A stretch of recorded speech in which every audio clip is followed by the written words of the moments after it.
계속해서 이사야 선지자는 장래에 일어날 일을 예언하고 있습니다. 특히 오늘 본문에서는 바벨론의 멸망에 관한 이야기를 하고 있습니다. 이게 이제 쉬운 내용이 아닙니다. 우리가 지금 우크라이나가 좀 사태가 복잡하잖아요. 곧 전쟁이 날지 모른다. 그래서 우크라이나에 전쟁이 날 것이다 그렇게 예측하거나 예언하는 것은 어려운 일이 아닙니다. 이미 거의 다 눈앞에 와 있기 때문에 거의 2월 말 3월 안에 결판이 나겠죠.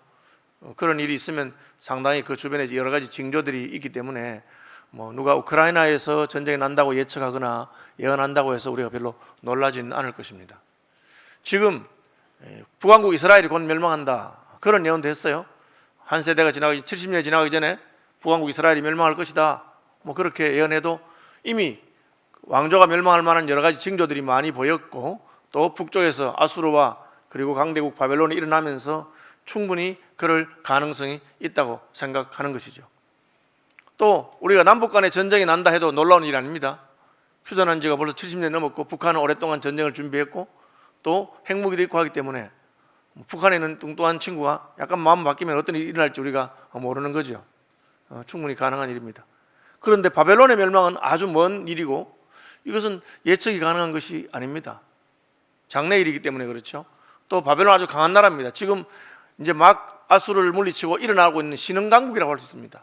아수르와 경쟁하면서 새로운 강자가 되는 나라인데 그 나라의 멸망에 대한 것은 쉬운 것이 아니죠. 우리가 미국이 패전해서 멸망한다 그런 건 잘 예측하기 힘들잖아요. 어쨌든 세계에서 제일 강한 나라입니다. 심지어 미국 말고 다른 나라 다 합한 것보다 미국의 국방력이라든지 이런 게 강하다고 합니다. 제가 그 인터넷 같은 데 보니까 천조국이라는 말을 쓰던데 그 천조국이 뭔지 몰라서 알아보니까 국방비를 1,000조를 쓴다고 한답니다.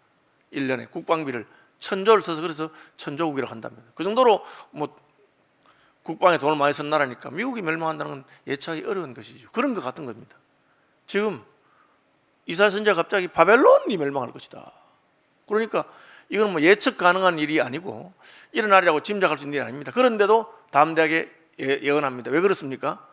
이 선지자의 예언이라고 하는 것은 예상이 아닙니다, 여러분.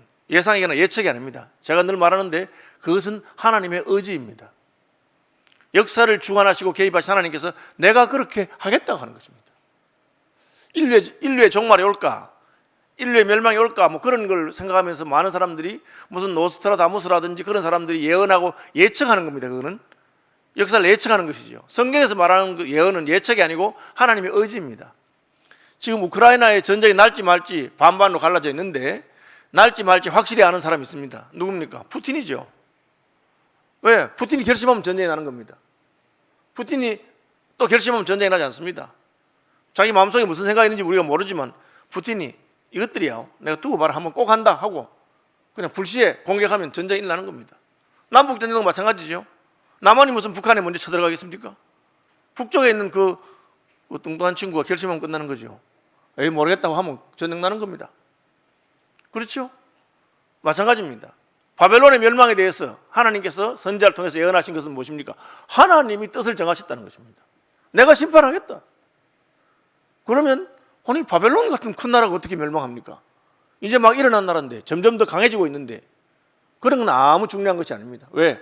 하나님께서 뜻을 정하셨기 때문에 그런 것입니다. 그래서 아모스의 아들 이사야가 바벨론에 대해서 받은 경고라. 그리고 그 경고가 무엇입니까? 19절 열국의 영광이요 갈대아 사람의 자랑하는 노리개가 된 이 노리개는 보석이라는 뜻입니다. 갈대아 사람이 자랑하던 노리개가 된 바벨론이 하나님께 멸망당한 소돔 고모라 같이 되리라. 소돔 고모라가 왜 멸망했습니까? 누가 예측했습니까? 전혀 예측하지 못하게 하늘에서 유황불비가 내려와서 멸망해 버렸습니다. 하나님께서 하신 것이죠. 하나님의 의지입니다. 그래서 하나님이 아브라함에게 말했습니다. 내가 내 친구 아브라함에게 말도 안 하고 그렇게 하겠느냐? 말해주마. 내가 지금 소돔과 고모라를 멸망시키러 간다. 살고 싶으면 빨리 도망 나와라. 그렇게 말했고 실제로 소돔 고모라는 어저께까지만 해도 그렇게 영화를 누리다가 하늘에서 내린 유황불비로 말미암아 멸망했습니다. 오늘날 그 사해 이스라엘 사해가 소금 그 바다가 된 것이 그때의 결과가 아닌가 그렇게 말씀하는 분이 있을 정도입니다. 실제로 그 롯의 안에 소금 기둥이 사해 근처에 있다고 그렇게 말하는 분도 있고 그렇게 하는 것이죠. 그러므로 아모스가 아모스의 아들 이사야가 바벨론에 대해서 받은 경고는 하나님이 바벨론을 멸망시키겠다 하는 하나님의 의지와 심판의 결정에 대한 것입니다. 종말도 마찬가지입니다. 인류의 종말이 올 것인가 말 것인가 누가 알 수 있습니까? 그것을 예측하는 것이 아닙니다. 역사의 주관자신 하나님께서 심판이 있을 것이라, 종말이 다가올 것이라 하나님께서 예측하신 것입니다. 하나님께서 결정하신 것입니다. 그러므로 그 일이 일어나는 것입니다. 이 바벨론의 멸망을 통해서 우리가 알 수 있는 것은 인류의 멸망에 대해서 하나님이, 세상의 마지막 날에 있을 심판에 대해서 하나님께서 미리 한번 보여준 것입니다. 강한 나라라고 해서 피할 수 있는 것이 아니다. 힘세다고 해서 그것을 막을 수 있는 것이 아니다. 왜? 하나님께서 결정하셨기 때문입니다. 2절, 너희는 민둥산 위에 기치를 세우고, 기치는 깃발을 말합니다. 깃발. 그죠? 군대가 이렇게 자기 깃발 단 기치를 세우는 겁니다. 그래서 옛날에는 기치를 보면 저게 어느 군대인지, 어느 나라의 군대인지를 알 수 있습니다. 하나님께서 자기 군대에게 기치를 세우는데 민둥산이라고 그랬어요. 민둥산 아시는 대로 나무가 없는 산을 말하죠. 산에 나무가 없으면 어떡합니까? 훤하게 보이죠. 우리나라 산에는 나무가 참 많습니다. 전 세계에서 이렇게 황폐한 민둥산이었던 땅에서, 나라에서 이렇게 산림 녹화를 성공적으로 한 거의 드문 예가 우리나라죠. 그러니까 나무가 많으니까 산에 가면 숲이 있고 또 공기가 좋고 좋습니다. 그런데 딱 한 가지 안 좋은 점이 있습니다. 전망이 안 좋죠. 꼭대기 올라갈 때까지는 앞이 안 보입니다. 그렇죠? 그런데 제가 스코틀랜드 가보니 거기는 산이 전부 다 풀밭입니다. 풀밭. 양떼를 키우기 위해서 풀밭을 하니까 그냥 전망이 좋아요. 아마 우리도 대관령 목장 같은 데 가면은 산이지만 이렇게 전망이 좋도록 그렇게 되어 있는 걸 볼 수 있을 거라고 생각합니다. 민둥산이 그렇습니다. 나무가 없죠. 그러니까 군대가 모이면 다 보입니다. 하나님이 민둥산에 군대를 모읍니다. 왜? 보라고. 군사작전을 하려면 나무도 있고 숲도 있어서 은폐도 하고 숨기도 하고 그래야 되는데 하나님이 숨겨서 할 마음이 없다는 것입니다. 다 보라고 하는 것입니다. 하나님의 군대가 모이는 것을 보아라. 하나님께서 그 군대를 보아서 본때를 보여주겠다고 하는 것이죠. 숨겨서 기습을 하는 것이 아니고 하나님이 자기 군대를 모아서 바벨론을 치는 것을 보여주겠다고 하십니다. 그런 경우가 혹 있어요. 9.11 사태죠. 9.11 사태가 뭡니까? 여객기를 납치해가지고 미국 뉴욕의 중심부에 있는, 그죠? 그 맨하탄에 있는 그 무역센터 상동이 빌딩을 가서 박아버렸어요. 그게 텔레비전에 뉴스 볼 때 우리는 영화인 줄 알았죠. 처음에 영화 아니었어요. 그냥 그 빌딩 자체가 무너지는. 그건 뭡니까? 이슬람 극단주의자들이 이슬람과 미국 자본주의와의 전쟁을 선포한 겁니다. 우리는 미국과 자본주의와는 하늘을 지고 못 살겠다. 불구대천의 원수다. 우리는 그냥 끝까지 간다. 그렇게 한 겁니다. 그래서 끝까지 가? 그럼 우리도 끝까지 가겠다. 그래서 지금 미국이 IS하고 전쟁을 선포하고 탈레반 잡먹으려고 하고 막 싸우고 있는 겁니다. 지금 뭐 숨긴 전쟁이 아니에요. 그냥 끝까지 가겠다는 겁니다. 그날 이후로 미국에는 이제 비행기 타려면 전에는 그냥 동네 시외버스 탔는데 다 검색이 얼마나 까다로운지. 그렇게 제가 그 전에 미국 갔을 때와 그 이후 완전 달라졌죠. 왜? 이슬람에서 노골적으로 싸우겠다고 마음먹었으니까 그렇게 나온 겁니다. 물론 이 전투는 누가 이길지는 모르겠습니다만 쉬운 전투는 아닐 것입니다. 하나님께서 지금 바벨론과 싸우면서 민둥산에다가 나무도 없는 산에다가 군대를 다 불러 모아서 거기 얼마나 많은 군대가 모여있는지 보라고, 내가 불러 모으겠다고 그렇게 말하고 있습니다. 기치를 세우고 소리를 높여 그들을 부르며 손을 흔들어 그들을 존귀한 자의 문에 들어가게 하리라. 존귀한 자의 문에 들어간다. 군인이 존귀한 자의 문에 들어가는 것은 언제입니까? 승전했을 때, 전쟁에 승리했을 때 존귀한 자의 문에 들어갑니다. 그것은 개선문이죠. 군인이 또 언제 승리했다고 해서 다 존귀한 건 아닙니다. 군인이 존귀해지는 것은 명예로운 전쟁을 했을 때, 그렇죠? 전쟁에 승리해도 명예로운 전쟁을 했을 때. 이를테면 대한민국이 남침을 당했는데 유엔군이 와서 지켜줬습니다. 그런 분들 명예로운 분들입니다. 그래서 우리는 유엔 묘지가 부산에도 있고요. 그때 죽은 분들에 대해서 존귀하게 생각합니다. 왜? 조국을 지키기 위해서 또 평화를 지키기 위해서 싸웠기 때문에 그렇습니다. 침략 전쟁에 동원된 군대는 이겼다 해도 별로 명예롭지가 않습니다. 하나님께서는 이 전쟁이 명예로운 전쟁이요, 하나님의 공의를 드러내는 전쟁이요, 그리고 승리할 것이기 때문에 그들이, 전쟁에 동원된 사람들이 존귀한 자의 문에 들어갈 것이라고 말합니다. 사람들은 전쟁하면서 이 존귀한 전쟁, 승리하는 전쟁, 명예로운 전쟁이 되기를 바라서 깃발을 그렇게 달긴 합니다. 그러나 깃발을 높이 단다고 해서 그것이 존귀한 전쟁은 아닙니다. 예를 들면 십자군 전쟁 같은 거, 성지를 탈환하겠다, 예루살렘을 탈환하겠다, 명분이 좋았던 것처럼 보입니다. 그러나 역사가 지나고 난 다음에는 십자군 전쟁이 그렇게 명예로운 전쟁이 아니었던 것을 말하고 있습니다. 오히려 그 십자군 전쟁 때문에 복음이 막히는 일이 있었고, 십자군 전쟁 때문에 오히려 기독교가 방해를 받는 그런 일이 있었습니다. 왜? 그냥 겉으로 드러나게 명분을 내세웠지만 실제로는 그렇지 않은 겁니다. 오늘날 우리가 정치가들에게 보는 것이죠. 명분은 얼마나 그렇답니까? 그러나 시간이 지나고 나면 사실은 그들이 주장하는 것이 사실도 아닐 수도 있고, 내로는 안 불릴 수도 있고, 혹은 그냥 거짓말일 수도 있고, 그렇게 하는 것이죠. 하나님께서는 그렇게 하지 않습니다. 하나님은 자기 군대를 모아서 영적인 전쟁을 수행하신다. 이 바벨론을 물리치지만 사실 이것은 역사의 종말에 하나님께서 저 큰 성읍, 사탄을 대변하는 그런 영적인 바벨론을 무너뜨릴 것을 상징적으로 보여주는 것입니다. 내가 거룩하게 구별한 자들에게 명령하고 나의 위엄을 기뻐하는 용사들을 불러 나의 노여움을 전하게 하였느니라. 이게 무슨 말입니까? 아무나 불러서 하는 것이 아니고 거룩하게 구별된 사람이 그 군대에 동원될 것을 말하고 있습니다. 그 군대는 거룩하게 구별된 자이며 하나님의 위엄을 기뻐하는 용사들입니다.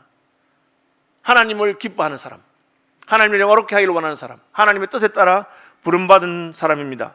산에서 무리의 소리가 나며 많은 백성의 소리 같으니 곧 열국민족이 함께 모여 떠드는 소리라. 만군의 여호와께서 싸움을 위하여 군대를 검열하시리로다. 하나님이 군대를 불렀는데 아주 재밌는 것은 만국에서 왔다는 것이에요. 여러분, 이스라엘은 단일 민족입니다. 아브라함의 후예들이죠. 그것을 자랑스럽게 생각했습니다. 그 혈통이 섞이는 것에 대해서 아주 그것을 수치스럽게 생각했습니다. 그래서 사마리아 사람들, 혈통이 섞인 사람들을 무시하고 그들을 죄악시하고 그들을 피했습니다. 우리는 아브라함의 후손인 것을 자랑스럽게 생각했습니다. 그러나 하나님은 그렇게 하지 않습니다. 열국에서 군대를 부를 것이라고 하십니다. 왜 그렇게 하십니까? 구약의 이스라엘 백성들을 하나님께서 그 단일 민족을 하신 것은 메시아를 위해서, 아브라함의 후손에서 메시아가 올 것을, 그 메시아를 위한 민족인데, 그러나 실제로 하나님의 군대가 된 것은 신약에 가면은 열국에서 하나님이 부르신다는 것입니다. 저는 이제 외국에 생활하면서 참 깨달은 게 있는데, 제가 아는 사람이 아니에요. 처음 보는 사람이고 말도 잘 안 통하는데 대화하다 보니까 예수 믿는 사람이야. 그러니 갑자기 이 사람이 내 형제구나, 영적인 내 가족이구나, 그런 마음이 들면서 얼마나 말이 잘 통하고 서로 도움이 되는지 몰라요. 무엇을 말합니까? 혈통이나 육정이나 사람의 뜻으로 난 것이 아니고 하나님께서 거룩하게 구별한 사람들이 하나님의 백성이 하나님의 가족인 것이죠. 신약적으로 말하자면 예수 그리스도의 피로 구원받아서 오순절 성령으로 말미암아 거룩하게 구별된 사람들, 그 사람들을 하나님이 사용하시는 것입니다. 이 부분이 빠지고 나서 그냥 깃발을 높이 모아가지고 하나님 이름을 가지고 모아봤자 그것은 역사에서 비판을 받는 십자군 운동같이 그렇게밖에 될 수 없는 것입니다. 하나님은 열국에서 불러 모읍니다. 유대인이 아닙니다. 천하 만민 가운데서 하나님께 거룩하게 구별받은 사람들, 그런 사람들이 하나님의 군대가 될 것이고, 종말에 하나님이 이 군대를 일으키셔서 하나님의 나라를 세우시고 마귀와 바벨론의 제국을 물리치실 것을 말씀하고 계시는 것입니다. 무리가 먼 나라에서 하늘 끝에서 왔습니다. 그렇게. 여러분, 멀리 있는 나라가 겁이 납니까? 겁이 안 나잖아요. 일본이 아시아를 잡아먹을 때 어떻게 했습니까? 청일전쟁, 러일전쟁, 그리고 끝난 거예요. 청나라 물리치고 러시아를 물리치니까 그 다음에 일본 거예요. 멀리 있는 영국이나 프랑스나 그런 나라들하고 협상하면 됩니다. 영국은 인도를 가져가세요. 프랑스는 베트남 가져가세요. 아시아는 우리에게 주세요. 그렇게 해서 그냥 갈라먹은 겁니다. 끝났죠. 그런데 하나님께서는 먼 나라를 불러서 칠 수 있습니다. 2차 세계대전을 일으킨 일본이 어느 나라에서 멸망했습니까? 태평양 건넌 미국에 의해서 멸망했어요. 미국이 거기 참전할 줄 아무도 몰랐죠.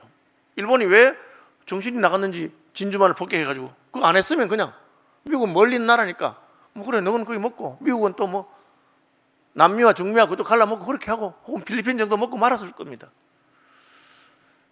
가까이 있는 나라들이 두렵죠. 그러니까 에집트가 큰 소리 친 겁니다. 하나님이 모세를 보내서 내 백성을 보내주라 하니까 둘러보니까 주변에 에집트하고 붙을 만한 나라가 아무것도 없어. 얘 누구야 지금 어디 미디안에서 왔어? 거기 부족들 추장들이 있는 그런, 얘가 미쳤나? 내가 제국 이집트의 황제야. 말 안 됐죠. 그러니까 하나님께서 그때는 나라를 부르진 않았지만 벌레들을 불렀습니다. 파리와 이와 깨구리와 그런 것을 불러서 애굽을 쳐버렸죠.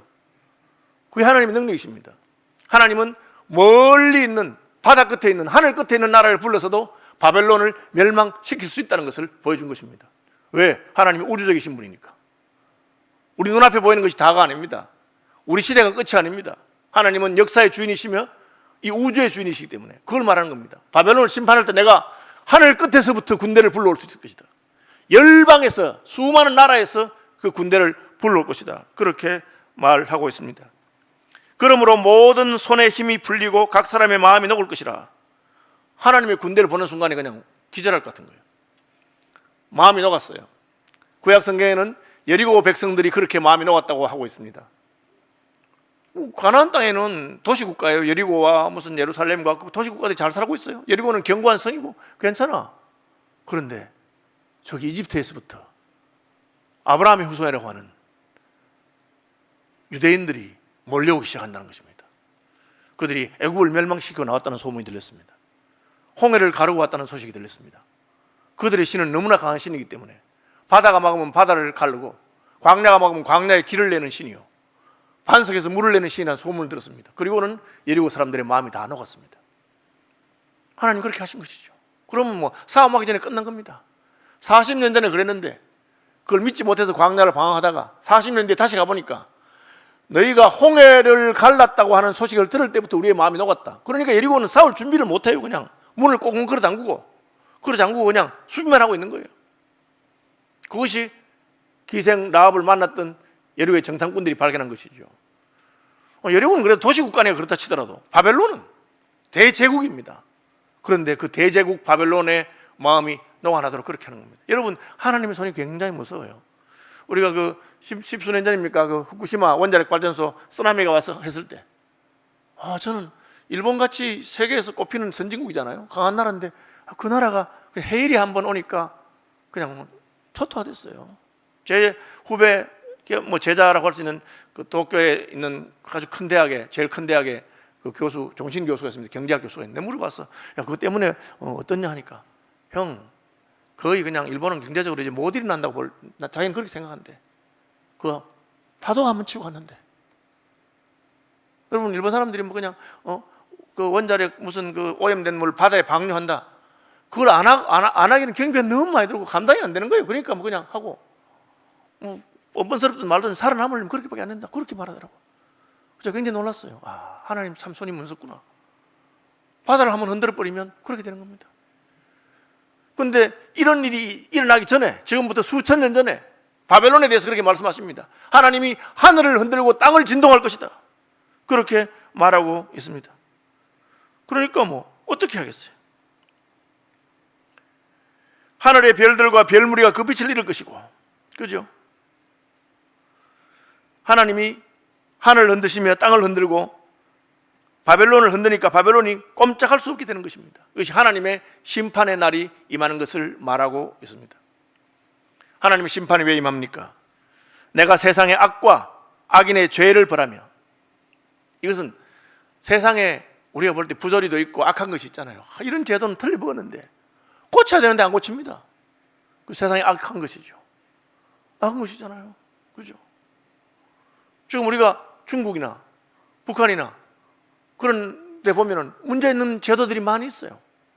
아니, 예배당에 십자가 달았다고 예배당을 갖다가 부숴버려요. 십자가 달려있다고. 허락받은 예배당인데도.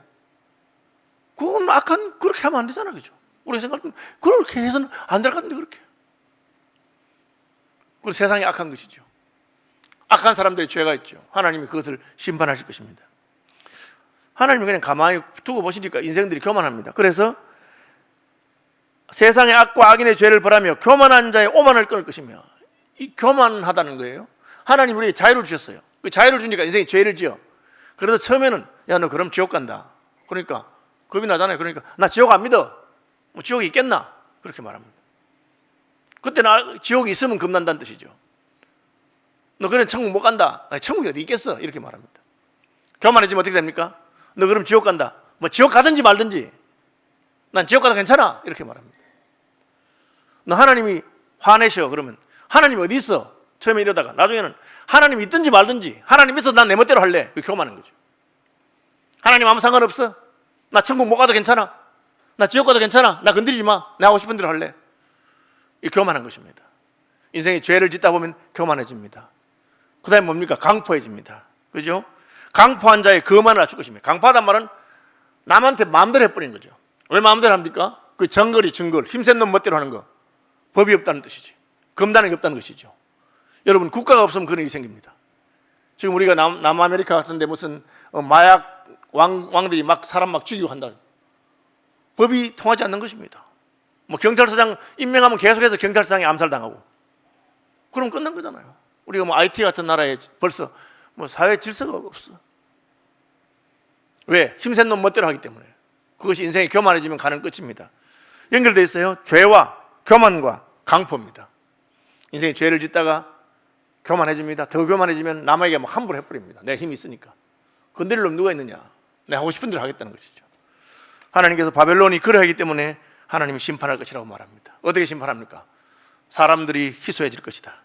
사람을 순금보다 희소하게 할 것이며 인생을 오빌의 금보다 희게 할 것이다. 여러분, 사람이 줄어들면 많은 거죠. 우리나라도 지금 인구가 절벽이다, 인구가 줄어든다, 인구 소멸 지역이다. 아무리 뭐 경치가 좋고 아무리 시설이 좋은데 사람 없으면 끝난 겁니다. 심지어 한 동네 전체가 사람이 아무도 안 사는 그런 동네가 생겨나기 시작했습니다. 그럼 그거 끝이죠. 아무 가치가 없습니다. 하나님 그렇게 할 것입니다. 반대는 뭡니까? 사람이 몰려오는 것이죠. 천하만국에 사람이 몰려옵니다. 우리나라에 외국인이 200만 명이나 있어요. 왜 왔습니까? 대한민국이 잘 산다는 거지. 대한민국에서 1년만 벌면 자기 나라에서 10년 벌 걸 벌고 여기 좀 수고하면 되겠다고 싶어서 오는 거죠. 반대는 뭡니까? 떠나가는 것이죠. 14절입니다. 각기 자기 동족에게로 돌아가며 각기 본향으로 도망할 것이라. 이 구절을 이제 주석학자들이나 혹은 다른 번역 성경에 보면은 바벨론에 이민 왔던 사람들이, 바벨론에 유학 갔던 사람들이 다 떠나간다는 거예요. 왜? 이제 볼 게 없다는 거죠. 왜 유학 갑니까? 왜 이민 갑니까? 잘 산다고 생각하니까. 그렇죠. 거기 가면 괜찮을 것 같으니 가는 겁니다. 미국 유학까지 누가 방글라데시에 유학 가는 거 봤어요? 혹시 있겠죠. 뭐 그 나라 언어를 배운다든지 역사를 배운다 하는데 그러나 거의 드물겠죠. 한국 사람들이 방글라데시에 이민 가겠습니까? 안 갑니다. 그죠? 제가 좀 죄송합니다. 차별적인 발언을 드릴 수 있어서 그런데 어쨌든 잘 사는 나라, 더 풍요로운 나라에 가는 거지. 못 사는 나라, 힘든 나라에 가지 않습니다. 여러분, 북한에 이민 가는 분 봤어요? 북한에 이민 안 가죠. 누가 가겠습니까? 그렇게 북한 좋다고 하는 사람들도 북한에 안 가죠. 아직. 우리 늘 하는 말이 그렇게 좋으면 북한 가 살아라. 가지는 않잖아요. 그죠? 안 갑니다. 좋으니까 가는 것이죠. 안 좋으면 어떻게 됩니까? 떠납니다. 그 이야기를 하는 겁니다.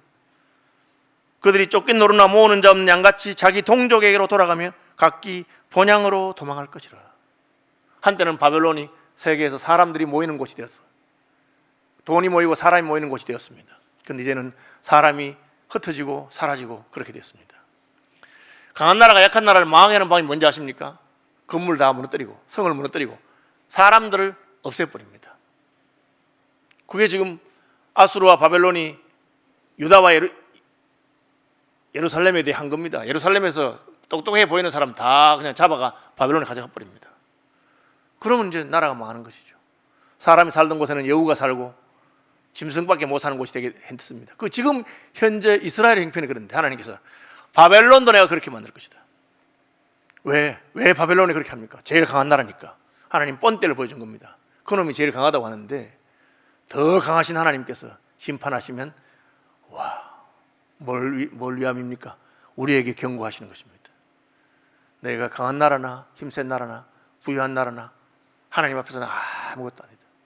하나님이 그들의 죄악과 교만과 강포한 것을 치실 것이다. 여러분, 죄악과 교만과 강포한 것을 기억하시기 바랍니다. 인생이 죄를 짓고는 하나님의 심판을 피할 수 없습니다. 왜 죄를 짓습니까? 교만해서 그렇습니다. 교만의 결과가 무엇입니까? 남에게 함부로 막 합니다. 힘이 있다고 강포한 것이죠. 하나님 다 보고 계시다가 심판하게 되시는 것입니다. 아무도 거기에 장막을 치지 아니하며 아라비아 사람도 장막을 치지 않는다. 이 말은 아라비아 사람들은 광야에도 사막에도 사는 사람들입니다. 그런데 그 사람들도 못 살겠다고 생각하고 장막을 안 친다는 거죠. 목자들도 그들의 양떼를 쉬게 하지 아니할 것이요. 살 수 없는 곳이 되었다는 뜻입니다. 오직 들짐승이 거기에 엎드리고 부르짖는 짐승이 그들의 가옥에 가득하며 타조가 거기에 깃들 것이다. 그렇게. 우리는 땅이 넓으면 참 좋다고 땅 좀 넓으면 좋게 생각하죠. 근데 아무리 땅이 넓어도 사람이 못 사는 땅, 사람이 안 사는 땅은 아무 소용이 없어요. 호주에는 땅이 굉장히 넓습니다. 아웃백이라 하죠. 근데 사람이 없어요. 100km 가도 사람 하나 없어. 그럼 그런 건 아무 소용이 없어요. 미국에도 사막들 같은 데 있어요. 사람 안 살아요. 그래서 대한민국이 항상 부동산 투기 날 때 미국에 땅 사놓으라고 싸다 하면서 그래 사서 나중에 가보니까 사막 한가운데 아무도 없고 그런데 뭐 헬리콥터 타고 가야 되는데 그런데 아무 소용없어요. 줘봤자. 사람이 중요한 것이죠. 하나님이 그렇게 할 것입니다. 우리가 어떻게 해야 됩니까? 회개해야죠. 죄를 돌이키면 됩니다. 우리의 죄에 대해서 하나님 앞에 애통하면서 회개하고 돌아오면 됩니다. 어떻게 해야 됩니까? 겸손해야죠. 하나님 앞에 겸손해야 됩니다. 나는 괜찮을 줄 생각하고 나는 잘하는 줄 생각하고 그렇게 하면 안 됩니다. 나는 죄인인 것을 고백하고 하나님 앞에 아무것도 아닌 것을 인정하고 어떻게 해야 됩니까? 강포하지 말아야죠. 다른 사람들에 대해서 함부로 하면 안 됩니다. 너희가 한 그대로 하나님께서, 그죠? 그게 황금률 아닙니까? 남에게 대접받기를 원하는 그대로 대접해라. 긍휼을 베푸는 자에게는 긍휼 있는 자의 심판이 있습니다. 그래서 긍휼히 여기는 자는 복이 있는 겁니다. 여러분, 자신 없으면 다른 사람들을 불쌍히 여기시고 잘해주셔야 됩니다. 그럼 하나님께서 나를 불쌍히 여기기 때문에 하나님, 저도 죄인 맞습니다. 그러나 제게 범죄한 사람들에 대해서, 그죠? 주기도문 있잖아요. 우리가 우리에게 죄 지은 자를 용서해 준 것처럼 우리도 불쌍히 여겨달라고. 왜 그렇게 합니까? 하나님 앞에서 나도 죄인이기 때문에 그렇게 하는 것이죠. 그러니까 뭐 다른 사람 보고 손가락질하고 너 그렇게 할 수 있느냐. 인생이 그렇게 비판적인 사람은 사실은 굉장히 교만한 사람이에요. 겁이 없는 사람이에요. 하나님께서 한 그대로 한다면 우리는 어떻게 되겠어요? 그리고 마지막으로 어떻게 해야 됩니까? 예수 믿어야죠. 그래서 하나님께서 우리의 죄를 담당하시고 우리를 구원하신 메시아를 보내신 것입니다. 바벨론도 심판받으니 우리는 어떠하겠습니까? 우리는 뭐 그 심판을 견딜 수가 없고 당할 수가 없습니다. 하나님이 하늘과 땅을 진동하실 것입니다. 그럼 그거 어떻게 되겠습니까? 그러나 우리의 구주이신 메시아께서 오셨습니다. 예수 그리스도 의지하는 것입니다. 이게 이사야서 전체 흐름입니다. 하나님의 심판이 있다. 죄에는 형벌이 있다. 그러나 하나님 우리를 사랑하셔서 메시아를 보내시니 그를 붙들라. 그의 손에서 하나님께서 죄값을 다 받으시고 너희를 사유할 것이다. 하나님의 긍휼과 자비를 누리는 저와 여러분 되시기를 주님의 이름으로 축복합니다. 믿는 자에게는 여호와의 날이 심판의 날이 아니라 구원의 날이 될 것입니다.